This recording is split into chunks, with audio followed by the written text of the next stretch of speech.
Stay quiet. Stay alive. A Quiet Place Day 1 is now streaming on Paramount+. Experience the day the world went quiet in this terrifying continuation of the thrilling universe of A Quiet Place. When Sam returns home to New York City, she is thrown into a harrowing nightmare when mysterious creatures attack by hunting for sound. Lupita Nyong'o and Joseph Quinn star in A Quiet Place Day 1, now streaming on Paramount+. Rated PG-13. Head to ParamountPlus.com/quiet to try it free. Sergeant and Mrs. Smith, you're going to love this house. Is that a tub in the kitchen? There's no field manual for finding the right home. But when you do, USAA Homeowners Insurance can help protect it the right way. Restrictions apply.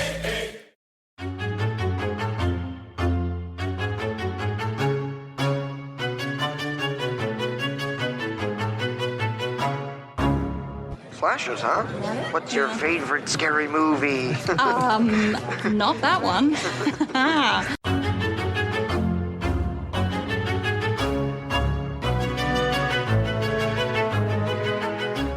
And welcome back to Horror Queers. I'm flying solo, no trace for this, but I am delighted to welcome on a guest. So, welcome to the show, Ariel Powers-Schaub. How are you doing? Hi, I'm great. Thanks for having me. My pleasure. So we're here to talk about the fact that you have a brand new book out. Yes. Okay, so this book is called Millennial Nasties, and we're going to start with a very obvious kind of softball question. Okay. What the hell is a Millennial Nasty? Millennial Nasties are those horror films from the 2000s that either got ignored or spit on or kicked down on for being torture porn. Okay. And some of the adjacent films that didn't quite fit anywhere else. They weren't quite New French Extremity. They weren't quite torture porn, but they were kind of adjacent to those areas, and they were nasty, and they were bro-y, and they were edgelordy, and they happen to be one of my favorite subgenres, but they just hadn't got a lot of academic attention yet. Right. Okay. So this is interesting because you're saying a lot of buzzy words that are like pinging my brain. So obviously Millennial Nasties is a reference to video nasties, right? Yes. Yep. Okay. So this is coming out in the 2000s to the 2010s specifically. Why do you care about those years? Like what drew you to that time period? It's an interesting time period in horror because, you know, every era of horror is reacting to what came before it, right? Like that's always true in art. And in the 70s and 80s, we had a lot of slashers and we had the video nasties. And then the 90s was kind of a weird time for horror until like Scream revived slashers and that whole movement. But going into the 2000s, the world had a little bit of a bleaker feel to it. Right. Especially post 9/11. The 90s had been a really shining time in the West, especially in the US. And in the 2000s, we started to feel like we had lost that a little bit for a lot of different reasons. There was an economic downturn. There were wars. There was a lot of racism and xenophobia.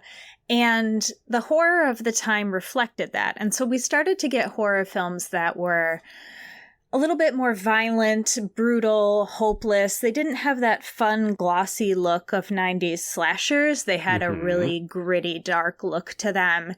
And like every trend, it built on itself. So if we started that way, we got even more that way as the decade went on.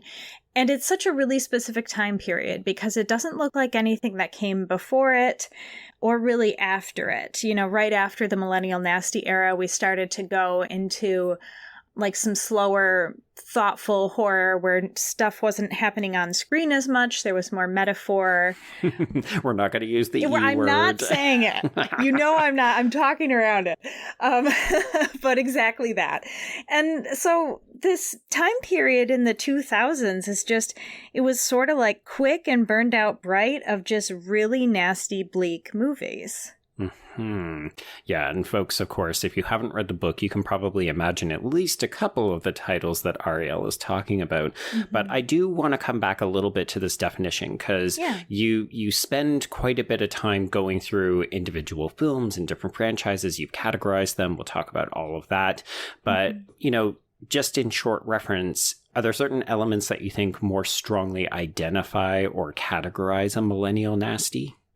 Yes. So particularly, I was looking at English language films because New French Extremity is really its own thing with its own cultural forces. And Japan was also doing a lot of more extreme cinema at this time. But again, that is coming from another place. And so particularly the United States, but also Australia and Canada had what I would consider millennial nasties coming out of them at the time.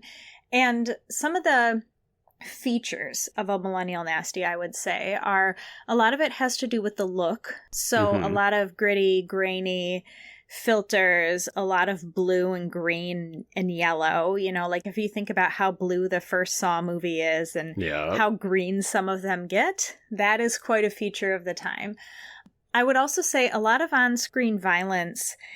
And it's this weird uncanny valley between, it's not realistic violence, but it's also not squirting ketchup bottles in a cheap, low-budget movie. It's this in-between where the violence is really gross and nasty, but so over the top that it's no longer realistic.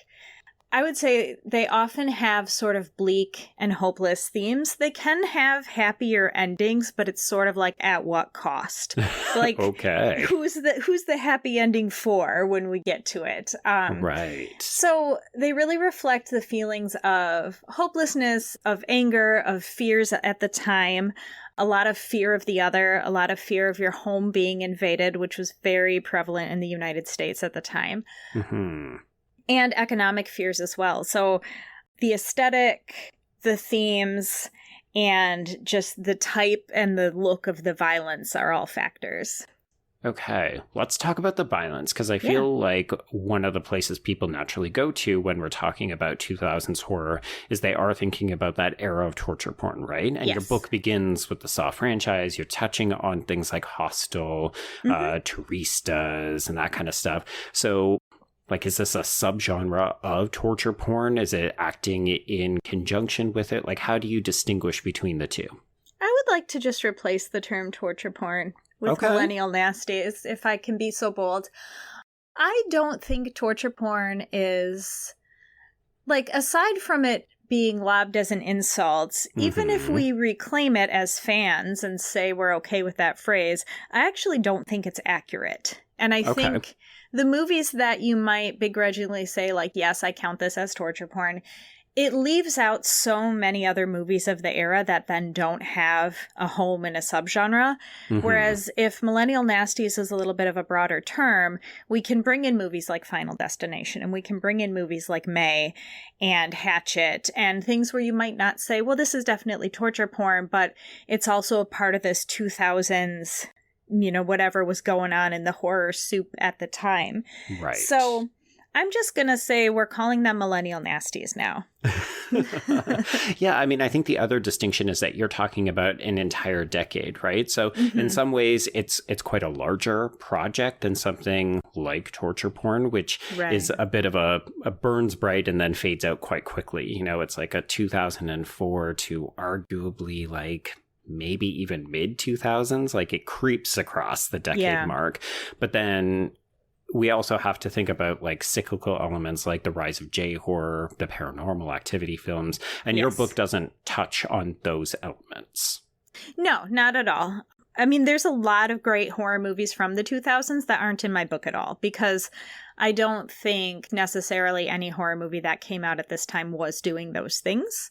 So I really just wanted to focus on the movies that I thought made my point and made up the Millennial Nasty subgenre. Plus, as much as I love Paranormal Activity, I'll always have a bone to pick with it because it's what knocked Saw off its Halloween throne. So. I know, right? If it's Halloween, it's got to be Saw, and then fucking Paranormal Activity ruins the fun. So I'm never going to forgive it completely. Truly that. Now, thinking specifically about trying to work with an entire decade of films, like that is very ambitious. So did you ever struggle to either contain or collapse some of this? Like, Yeah. I look at this and I think, sometimes you just want to say, but that film came out in 2011, but I really want to talk about it. Yeah. Yes, there was definitely that. I mean, I think Cube came out in 99 and like that would have been a great addition. And there were some movies that came out. The Collection in 2012 would have been a great addition. But yeah, I had to narrow my scope so that it didn't get too unwieldy. Like, you have to pick your parameters. And I had a long list of movies that I kept adding to and taking away from, because there certainly are movies I could have included that I didn't. But I wanted this book to be readable and not to feel like a reference book. And so I wanted it to be easily to digest. I wanted it to be accessible. And so I wanted to pick the movies that made my point and then move on. I didn't want to get too repetitive with it. And so, yeah, I think that, there's definitely room for discussion around movies that didn't quite make the cut, but I wanted to keep it contained. Yeah, I've got a couple of questions about films that didn't end up making that final cut, but we'll get to that in a little bit. Okay. So you do begin the book with a discussion of the Saw franchise, and we talked about how torture porn is often associated with this particular decade. And do you think that Saw is the most important collection in this? Is that why you chose to start the book off with a discussion of the franchise? I do. And, it's possible that I am just way too biased and can't remove my bias from it because we have a soft spot for the Saw franchise, do we? We could say that. I think I talked about it for like 40 hours on podcasts last year when Saw X came out. So I was, I just very noted Saw fan over here. But okay, I really do think that series is the backbone of the era and the decade in Millennial Nasties and in horror in general. The first movie, I would say, isn't even torture porn. It's much more of a police procedural. But then the sequels, they do become torture porn, and they continue the trend with everybody else where they're ramping themselves up as they go. And I think that they continued to set a benchmark throughout the decade where they said, okay, this Saw sequel got this nasty, so whatever movie you're making, Eli Roth, Rob Zombie, whoever else is coming in, you got to make it just a little bit nastier, and then the next Saw sequel would be even nastier. And so I think they helped bring the decade to whatever the breaking point was. Right. Okay, let's talk about another great Millennial Nasty that is not American, because I really appreciated that Wolf Creek gets a mention in this. Yes. Were you looking for non-American titles that were English language specifically to make sure that people didn't challenge you on why don't you just call this American Millennial Nasty? Or was it more like, I'm just open to texts that are adhering to this criteria? Yeah, that's a fair question. I really was just looking for films that fit the criteria that I thought made my point well. Okay. And that happened to include a few Australian films. I mean, we all know that Australia goes hard for horror. Yes. I love that you also included The Loved Ones. Oh, absolutely. I mean, it's the best Texas Chainsaw Massacre remake that there is. Yeah, I mean, let's talk a little bit about Texas Chainsaw Massacre, because one of the things that became increasingly clear to me as I read through the different parts of the book, because you're very clever at matching up like-minded texts and then going through them and making your point that way. So it's very readable, as you said. Thank you. And one of the things I realized is that you're covering a lot of franchises and a lot of remakes, because that's the other big thing that the 2000s are known for. But it does seem to keep coming back to Texas Chainsaw Massacre. That's such a driving influence. It's that and films from the 70s really seem to be coming up in this early 2000s fad. Yes. I think part of it has to do with the filmmakers of the time their influences were video nasties and, especially the Texas Chainsaw Massacre. And so the filmmakers in the 2000s were taking their cues from that time period. And so we see a lot that mirrors that time period. And the Texas Chainsaw Massacre kind of being the original video nasty, so much of horror comes from that one movie specifically. Yeah. I hadn't planned to really make a point about that in this book at all, but as I was writing it, I was like, man, this really just keeps coming up. So I probably should, I remember the day I grabbed a Post-it note and was like, make a point about Texas Chainsaw, because it just kept coming up in every single section of the book. And yeah, I think that's just a testament to the standing power of that movie and how it's just a thread running through everything. Yeah, it's so funny, right? We think, oh, Texas Chainsaw Massacre, of course it's hugely influential. But then once you start to do the work and you realize, oh, that film has that tie. Oh, that film seems to be doing that thing. One of the benefits of reading your book is that you're so deliberate in sort of tracing different connections. And we'll get to the fantastic graphic image that ends the book. But it just really becomes crystal clear. There are these key kinds of texts that we seem to be either going back to or that we want to engage with. Maybe subconsciously, or just because it's like, yeah, it's been X many number of years and we're ready to revisit that or to bring it into the future. Mm-hmm. And when you think about, the Texas Chainsaw Massacre and Last House on the Left, those movies were made in response to war that people were seeing on their TVs in their living rooms at home. And a very similar thing was happening in the 2000s, where we were seeing more horrible images on the news than we had ever seen before. At least that's true for me. And filmmakers were reaching back to that fear and trying to make something scarier than we had been desensitized to seeing. And so the parallels between the video nasty era and the millennial nasty era are very strong. Yeah. And of course, horror is cyclical, right? It feels like every 20 to 30 years, we kind of go back and either do remakes of those texts or we want to take a new spin. It's almost like a challenge that we give ourselves. I think there's that generational component where people, they grew up on this text and then they want to try to make a new version of that for the current generation. Yeah, absolutely.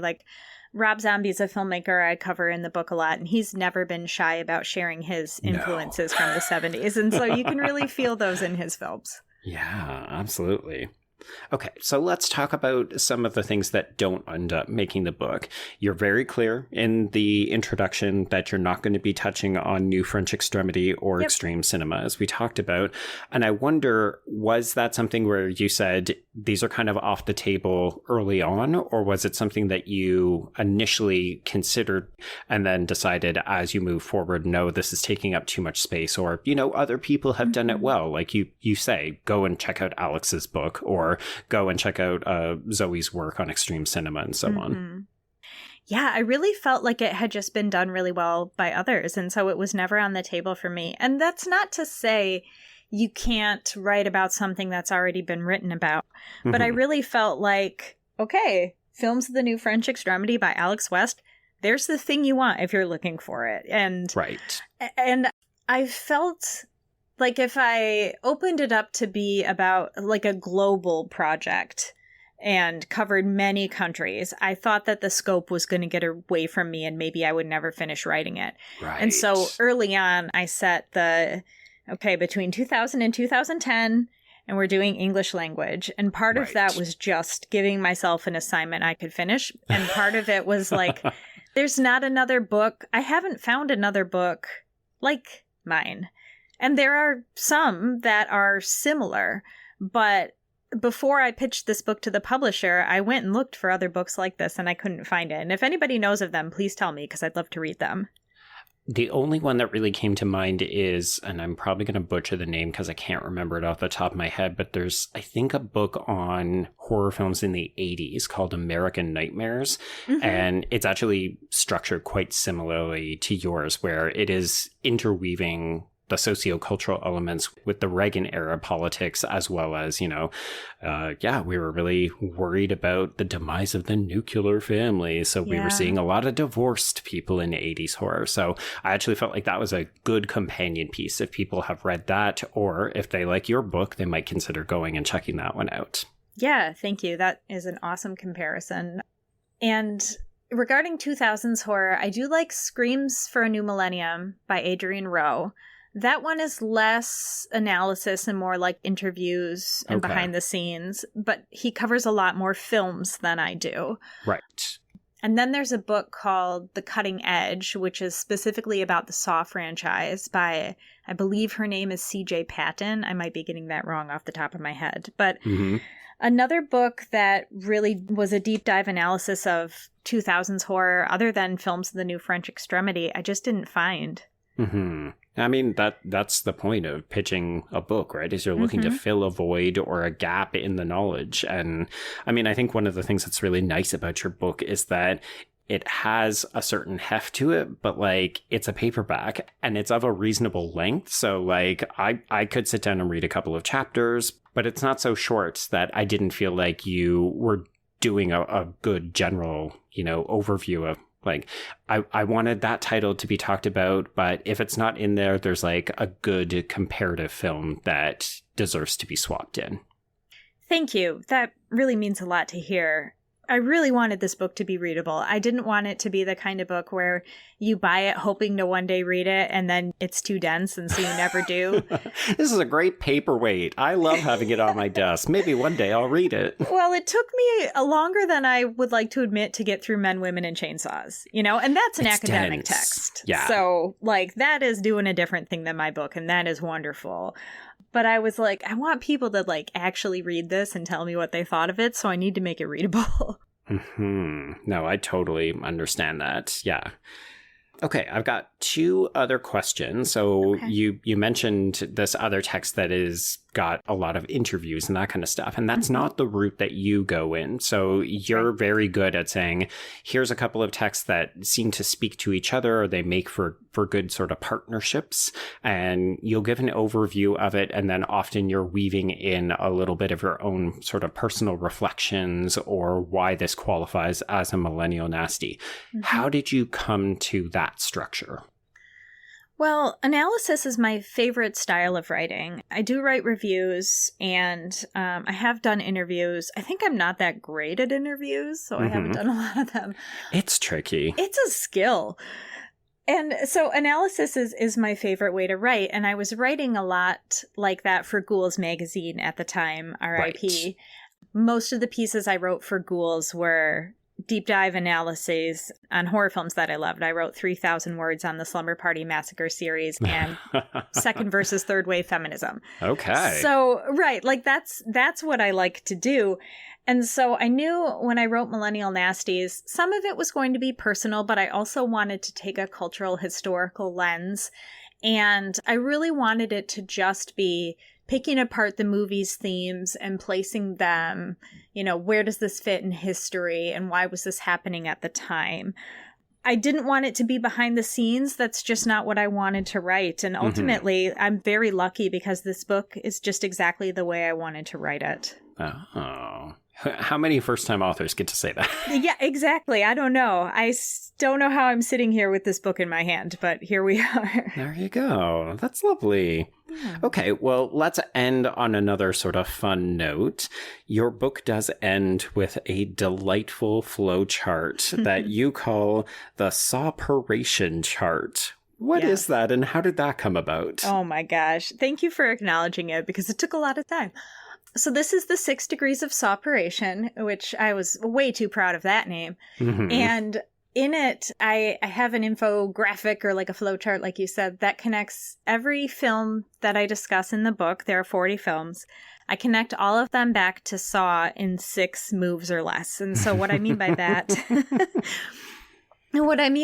are like cast and crew, production studios, producers, distribution, anything that made the movie come to life was counted. And so I was noticing, this wasn't part of the original plan, but as I was rewatching all these films for research and noticing, I was like, wow, that actor was in this other movie I just watched, and this person did camera work, and then they're directing over here.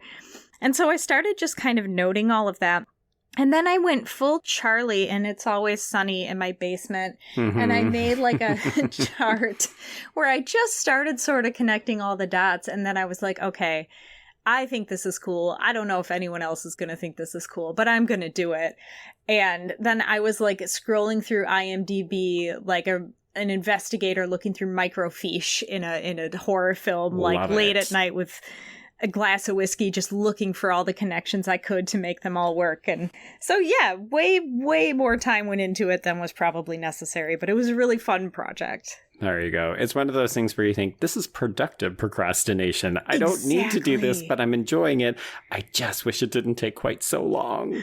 I was like, no, I'm working on my book while I'm avoiding like editing a chapter that needs editing. Always. All right. Well, Ariel, this has been delightful. Can people buy this book? Where can they find this book? How do they get in touch with you? Yes, absolutely. So Millennial Nasties comes out on September 17th, and you can pre-order it at encyclopocalypse.com.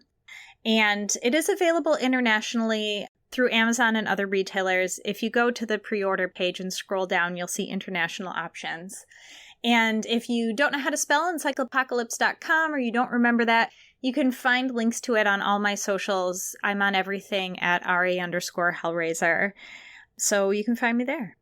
Excellent. Okay. And folks, we'll make sure to link to that in the show notes as well, just to make it that much easier. Oh, thank you. Well, this has been, as I said, delightful. Thank you so much for coming on and telling me all about the book. And we'll catch up again soon. Thank you so much.